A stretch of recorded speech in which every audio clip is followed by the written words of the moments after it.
할렐루야. 6월을 시작하는 첫날 금양로 새벽기도에 나온 여러분들을 사랑하고 축복합니다. 6월 한 달도 하나님의 은혜 가운데 하나님과 함께 믿음으로 승리하는 복된 한 달의 삶이 되어질 줄로 믿습니다. 우리는 지금 성령 강림 절기를 지내고 있습니다. 우리 교회력 가운데 이 성령 강림 절기가 교회력 가운데 가장 중심에 있고 그리고 오랜 기간이 진행이 되죠.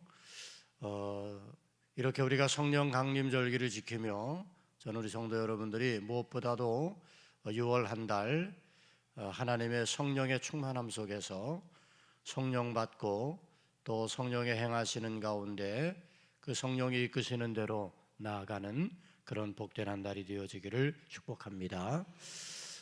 마가의 다락방에 모였던 120명의 성도들이 성령의 충만함을 받았다라는 그런 말씀이죠. 우리가 너무나 잘 아는 말씀처럼 성령은 하나님의 약속입니다. 요엘 선지자를 통해서 내가 만민에게 내 영을 부어주겠다 말씀하셨던 그 약속이 이 마가의 다락방에 모인 성도들에게 임했습니다. 예수님께서 부활하시고 승천하시기 전에 제자들에게 예루살렘을 떠나지 말고 아버지 약속하신 것을 기다리라. 너희가 몇 날이 못 되어 약속한 것을 받게 될 거다 라는 말씀처럼 예수님 승천하신 후에 그 약속하셨던 성령 아버지의 약속하심이 이제 120명의 성도들에게 임했습니다. 그들은 성령을 충만히 받았고 그 성령의 충만함을 받는 자리에는 한 사람도 예외가 없었습니다. 모든 사람들이 다 성령의 충만함을 받았고 그 성령의 충만한 역사는 초대교회의 위대한 역사를 만들었다는 사실을 우리가 너무나 사도행전을 통해서 잘 알고 있습니다. 저는 오늘 6월을 시작한 이 첫날 이 금양로 새벽교회에 나온 성도 여러분 한 사람 한 사람 위에 다 같이 하나님의 성령의 충만함을 받게 되기를 주님의 이름으로 축복합니다. 우리가 성령을 받아야 합니다. 성령을 받아야 할 이유가 너무나 많습니다. 믿음의 삶을 살아가는 동안에 성령을 받고 믿음의 삶을 살아가는 것과 그저 성령을 받지 못한 채 신앙생활하는 것과는 정말 하늘과 땅 차이가 있습니다. 우리가 이 땅을 살아가는 동안 우리는 인생의 광야를 지나고 우리의 신앙생활이 쉬운 게 아닙니다. 우리의 신앙생활이 만만치 않습니다. 우리가 영적 생활을 이어간다고 하는 것은 너무 어렵습니다. 왜냐하면 광야라고 하는 땅이 척박하고 그리고 모질기 때문에 그렇습니다. 그런 가운데 우리가 하나님을 나의 하나님으로 고백하면서 믿음의 여정을 걸어가야 되는데 이 믿음의 여정을 걸어가는 우리 모든 성도들에게 성령이 있어야 됩니다. 성령의 도우심이 있어야 됩니다. 성령의 도우심을 우리가 받아야 그래야 우리는 이 척박한 인생의 광야를 믿음으로 나아갈 수 있고 승리할 수 있게 될 것입니다. 그러므로 여러분 언제나 성령을 사모하세요. 언제나 하나님의 성령이 늘 나와 함께 하시기를 간절히 소원하세요. 그리고 성령의 충만함을 간구하고 성령이 임하시는 곳에 여러분이 더욱더 사모하며 나오시고 여러분 모두가 말씀 듣다가 또 찬송 부르다가 또 기도하다가 또 예배하는 가운데 임하시는 성령의 충만함을 받고 멋진 그리스도인의 삶, 멋진 하나님의 자녀로서의 삶을 살아갈 수 있게 되기를 축복합니다.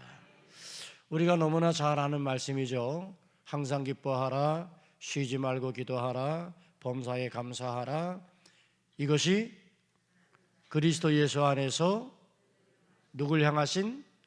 너희를 향하신, 나를 향하신 하나님의 뜻이니라. 하나님의 뜻이 이 땅에서 우리 성도들은 항상 기뻐하며 쉬지 말고 기도하고 범사에 감사하며 살아가는 거예요. 그런데 여러분 그렇게 살고 있나요? 또 그렇게 살기가 이게 만만합니까? 항상 기뻐할 수 있어요? 여러분 정말 쉬지 않고 기도하고 있나요? 우리가 이렇게 하나님의 뜻을 우리가 깨닫고 하나님의 뜻대로 살아가야 되는데 성령의 도우심이 없으면 이거를 살아낼 수 없습니다. 성령의 도우심이 있어야 항상 기뻐하고 쉬지 말고 기도하고 범사에 감사하는 성도의 삶을 살아갈 수 있는 거예요. 그래서 여러분들이 성령을 꼭 받으셔야 됩니다. 성령을 받으면 신앙생활에 활력이 넘칩니다. 여호와를 앙망하는 자는 독수리가 날개치며 올라감 같을 것이요 라는 말씀이 있습니다. 그렇습니다. 우리가 여호와를 앙망하면 독수리가 날개침처럼 올라가는 거죠. 활력이 넘치는 영적 생활하는 겁니다. 그런데 여호와를 앙망하는 자에게 성령이 임하는 거예요.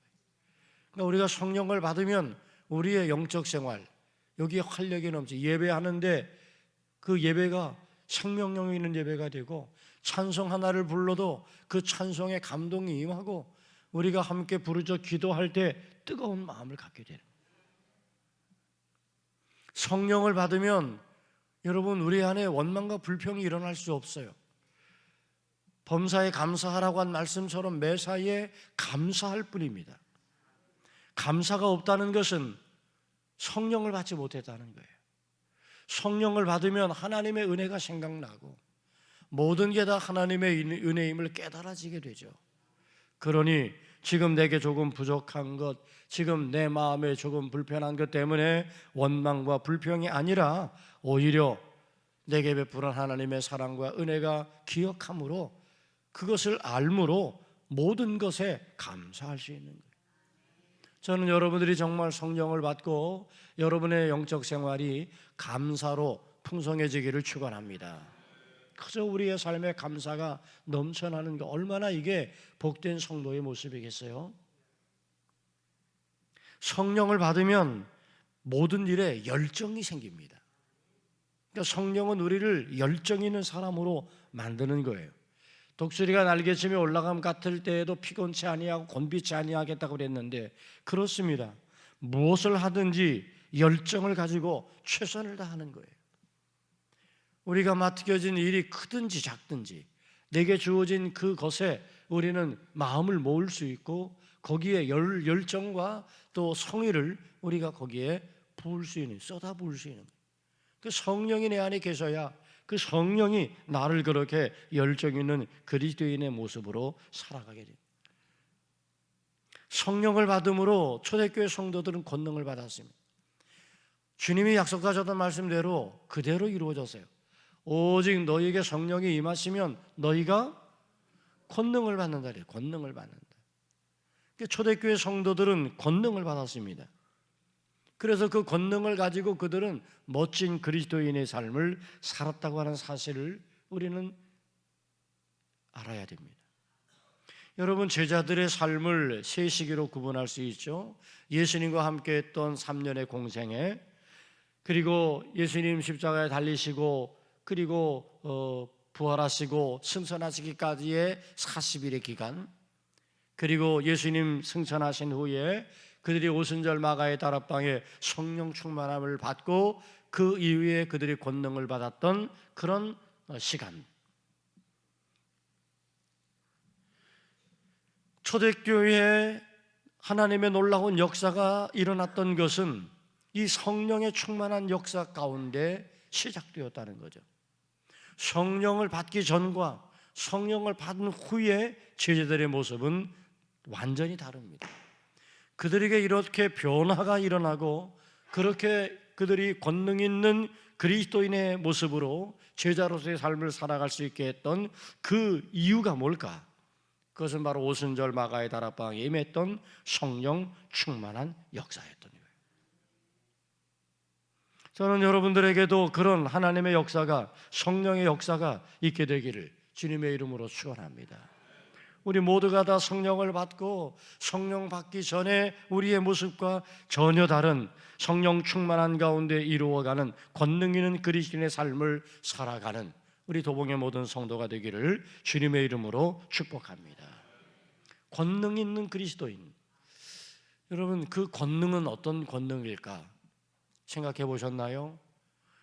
성령을 받고 변화된 그런 제자들이 권능 있는 그리스도인의 모습을 가졌는데, 그들에게 초대교회 성도들이 성령을 받고 보여준 권능이 뭘까? 우리는 그것이 대단한 어떤 능력, 기적, 그리고 위대한 역사 막 이렇게 이야기할 수 있지요. 그것을 생각할 수 있어요. 물론 성령 받고 베드로는 안진뱅이를 일으키는, 그리고 성령 받고 놀라운 기적이 일어나는 그런 일들이 제자들 가운데, 초대교회 가운데 나타났습니다. 그런데 더 깊이 들어가 보면 그 권능은 그냥 그들이 병 고치고 기적을 행하고 어떤 능력을 나타내는 그런 권능이라기보다는 초대교회 속에서 이루어지는 멋진 그런 공동체가 세워지는 역사였어요.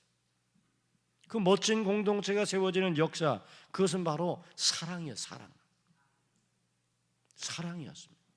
초대교회 공동체가 성령을 받고 어떤 공동체가 됐습니까? 사랑의 공동체가 됐어요. 사랑의 공동체.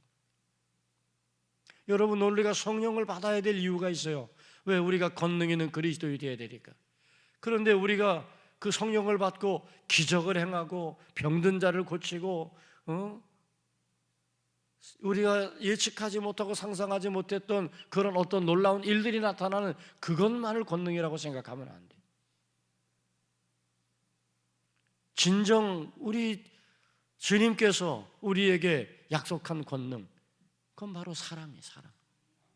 사랑할 수 있는 힘, 그게 오늘 성령을 받은 제자들 그리고 초대교회 성도들에게 있던 권능이라는 거죠. 여러분, 나는 우리 도봉의 성도 여러분들이 성령의 충만함을 받고 여러분들이 사랑할 수 있는 힘의 권능을 소유하고 살아갈 수 있게 되기를 축복합니다. 사랑할 수 있는 힘, 이게 대단한 것 아닙니까? 아무나 사랑할 수 있는 것 아니지요. 오늘 우리가 권능을 받으면 사랑할 수 있습니다. 정말로 이웃을 사랑할 수 있고, 정말로 너를 사랑할 수 있고, 정말로 공동체를 사랑할 수 있는, 사랑할 수 있는 힘, 여러분, 그것이 이 공동체를 건강하게 만드는 거죠. 우리가 성령을 받고 권능 있는 그리스도인의 모습을 가지고 우리가 이 공동체 속에서 사랑할 수 있는 힘을 하나님이 내게 주셨으니, 그 사랑할 수 있는 힘을 가지고 미워하지 아니하고 시기하지 아니하고 질투하지 아니하고 우리가 사랑할 수 있다면, 사람을 우리가 판단하고 비난하고 그리고 거부하는 것이 아니라 사랑할 수 있는 힘을 가지고 끌어당기고, 그리고 함께 마음을 모으고 함께 뜻을 모으고 그리고 품을 수 있는 것, 그게 진정 권능이에요. 저는 여러분들이 성령을 받고 이렇게 권능 있는 그리스도인, 하나님이 주시는 사랑할 수 있는 힘을 가지고 정말 사랑을 하는 그런 성도들이 되어지기를 축원합니다. 이게 권능이에요. 또 더 깊은 곳에서 우리가 권능을 이야기할 수 있습니다. 그 이야기는 이런 거예요. 사랑할 수 있는 힘을 우리가 권능이라고 이야기한다면 반대로 용서할 수 있는 힘도 권능인 거예요. 용서할 수 있는 거예요. 여러분, 쉽게 용서가 됩니까? 아니죠. 내 안에 용서하는 마음이, 용서할 수 있는 마음의 공간이 없는데 어떻게 우리가 용서가 됩니까?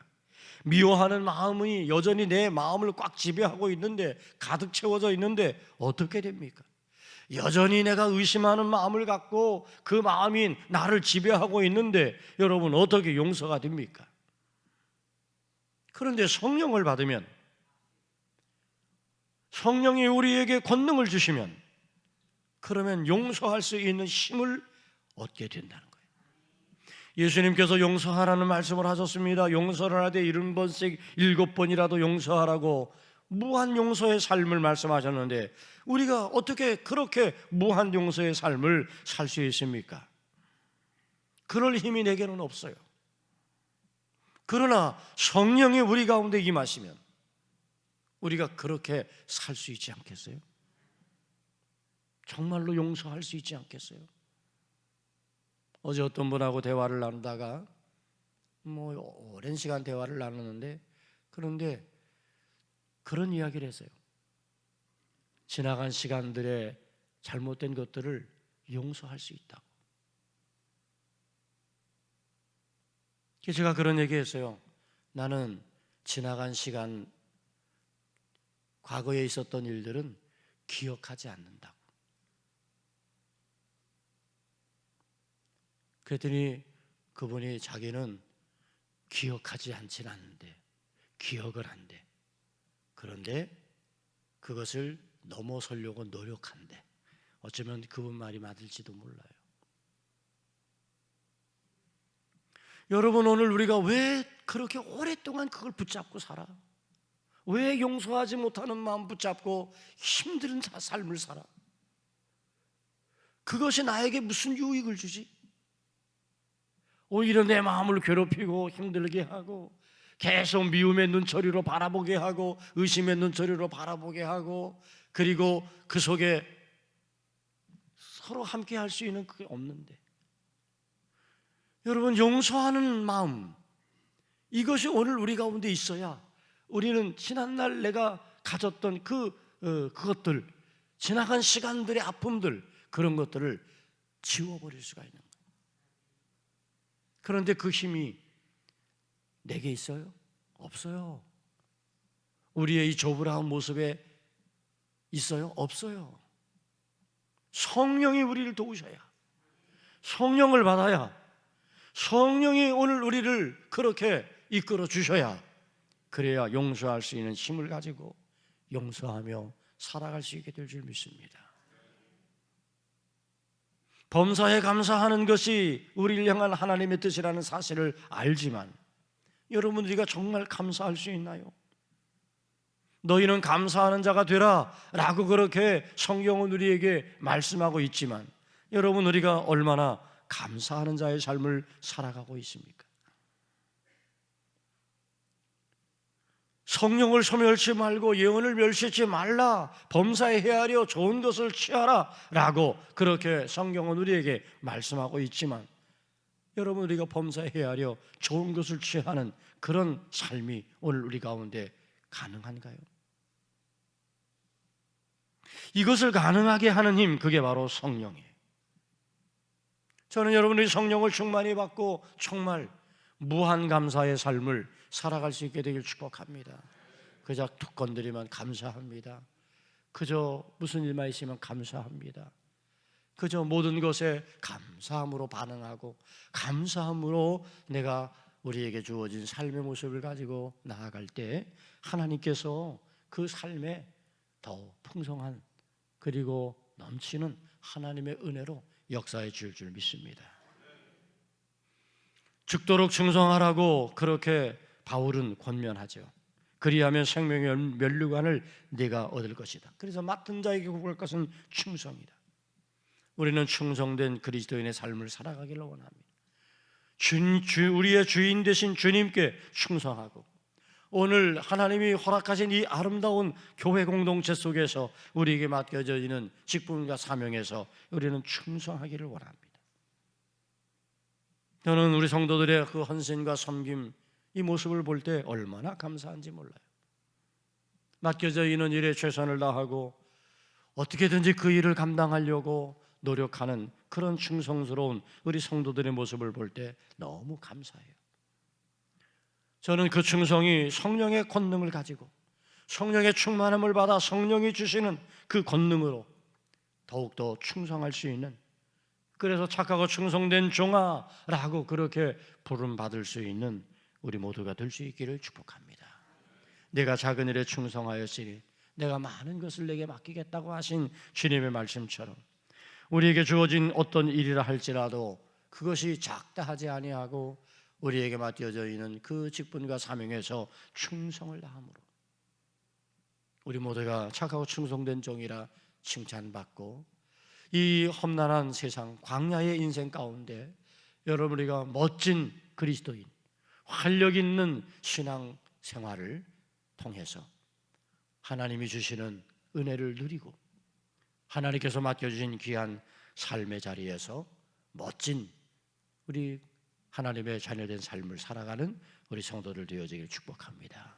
6월 한 달의 삶도 이렇게 성령의 이끄시는 가운데 성령의 충만함 속에 거하시기를 주님의 이름으로 축복합니다.